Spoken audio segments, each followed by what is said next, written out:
దీన్ని టీవీలో చూస్తున్న తెలుగు ప్రజలందరికీ మీ అందరికీ నా హృదయపూర్వక నమస్కారాలు. మనస్ఫూర్తిగా ఈ వేడుకకి మీ ఆశీర్వాదాలు ఇవ్వడానికి, మీ బ్లెస్సింగ్స్ చెప్పడానికి ఇక్కడికి వచ్చినందుకు మీ అందరికీ నా ధన్యవాదాలు తెలియజేసుకుంటాను. ఇందాక సుమా గారు మాట్లాడుతా గత కాలంలో కొన్ని ఏమన్నారండి మీరు ఇందాక సుమా గారు? అప్పట్లో లేదండి, అంటే మెల్లిగా నన్ను బీసీ ఎరాలోకి పెట్టేశారండి. ఈ మధ్యనే ఓజీ వచ్చిందని కూడా మీరు మర్చిపోయారు. సరే, అంటే నేను రెగ్యులర్గా సినిమాలు చేయకపోవడం వల్ల నన్ను ఇలా మీరు వెనక్కి నెట్టేయడం భావ్యం కాదని బల్ల గుద్ది మరీ ఈ సందర్భంలో మీకు తెలియజేస్తాను. బాధ కలిగిస్తున్నాయి నాకు ఈ మాటలు.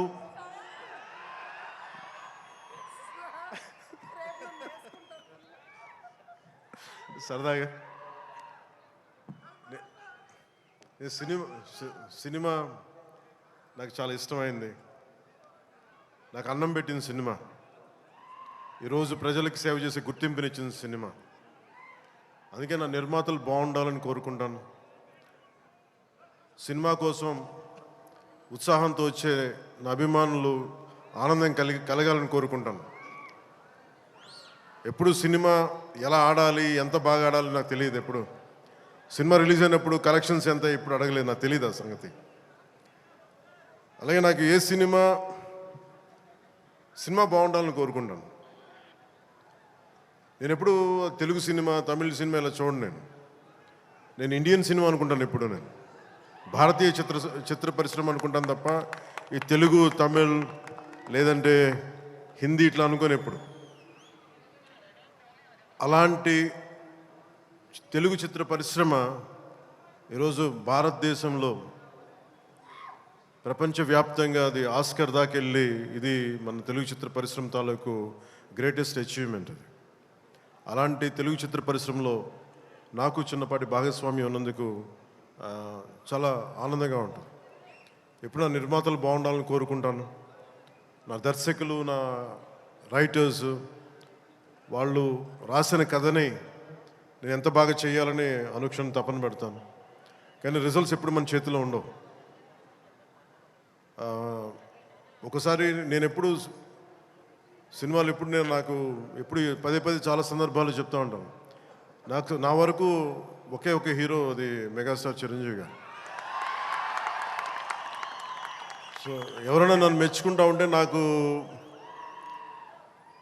అంటే మన హరీష్ అన్నారు చిరంజీవి గారిని పిలవాలి అని నేను మాట్లాడుతాను, ఆయన ఫంక్షన్ పిలవాలి అది అంటే చెప్పాను, మీకు హీరో కావాలి అంటే నన్ను పిలవండి, మీకు తమ్ముడు కావాలంటే చిరంజీవి గారిని పిలవండి. చిరంజీవి గారు పక్కన ఉంటే ఏమైపోతుందంటే నేను హీరో అన్న సంగతి మర్చిపోతాను. నాకు ఏం మాట్లాడాలో కూడా తెలియదు నాకు ఒక్కసారి. అలాంటిది అన్నయ్య చిరంజీవి గారు మనస్ఫూర్తిగా ఈరోజు ఉస్తాద్ భగత్ సింగ్ ట్రైలర్ చూసి ఆయన ట్వీట్ చేసింది ఇందాకే చూపించారు. ఇందాక నాకు అన్నయ్య చిరంజీవి గారికి మనస్ఫూర్తిగా నా ధన్యవాదాలు తెలుపుతున్నాను. అలాగే మన రామ్ చరణ్, తను కూడా ట్వీట్ చేసేందుకు మనస్ఫూర్తిగా నా ధన్యవాదాలు తెలుపుతున్నాను. అలాగే దర్శకులు బుచ్చిబాబు గారు, పిఠాపురం నివాసి, సో వారికి కూడా మనస్ఫూర్తిగా నా ధన్యవాదాలు తెలుపుతాను. సినిమా స్టార్ట్ చేసేటప్పుడు ఎప్పుడు కూడా చాలా అద్భుతంగా రావాలి, 10 మందికి డబ్బులు రావాలని ప్రయత్నం చేస్తూ ఉంటాం. స్టార్ట్ చేసే ప్రాసెస్లో చాలా అడ్డంకులు ఎదుర్కొంటాం, చాలా ఇబ్బందులు ఎదుర్కొంటాం, చాలా కష్టాలు ఎదుర్కొంటాం. ఒకసారి సినిమా విజయం కొంచెం అడ్డు అందరికి ఇబ్బంది కానీ కొంచెం మీరు దయచేసి పక్కన కొంచెం పక్కన. సినిమా విజయం సాధించాలని అందరం పనిచేస్తాం. ఈ ప్రాసెస్లో చాలా ఒడిదుడుకులు ఎదుర్కొంటాం. ఒడిదుడుకుల్ని తట్టుకొని ఒక సినిమాని అనుకున్నది అనుకున్నట్టుగా తీసి విజయం సాధించడం చాలా చాలా చాలా కష్టమైంది. నిద్రలు ఉండవు. అందరం మా ఎవరి పట్టుకోడి కోసమే పనిచేస్తాం.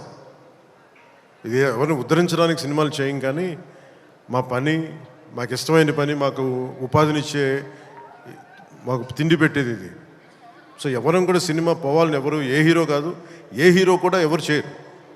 అందరూ బాగుండాలని చేస్తారు, కానీ అన్నిసార్లు పరిస్థితులు అనుకూలించు.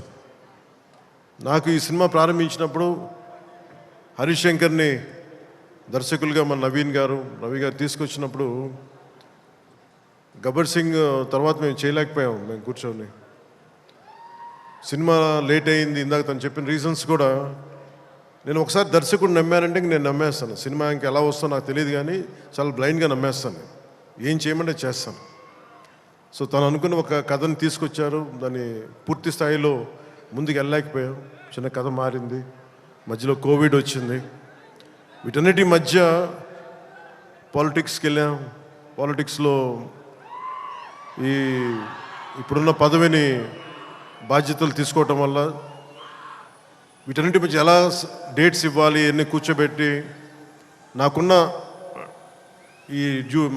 ఈ విధులకి ఇబ్బంది కలగకుండా ఎలా చేయాలనేది రాత్రి పగలు కూర్చొని చాలా తక్కువ టైంలో చేశాను.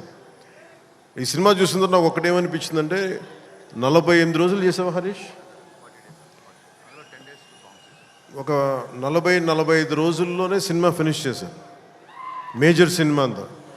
అది కూడా కరెక్ట్గా చెప్పాలంటే రోజుకి నేను పొద్దున ఒక 2-3 గంటలు, సాయంత్రం ఒక 3 గంటలలో పనిచేశాను. కొన్నిసార్లు 5-6 గంటలు.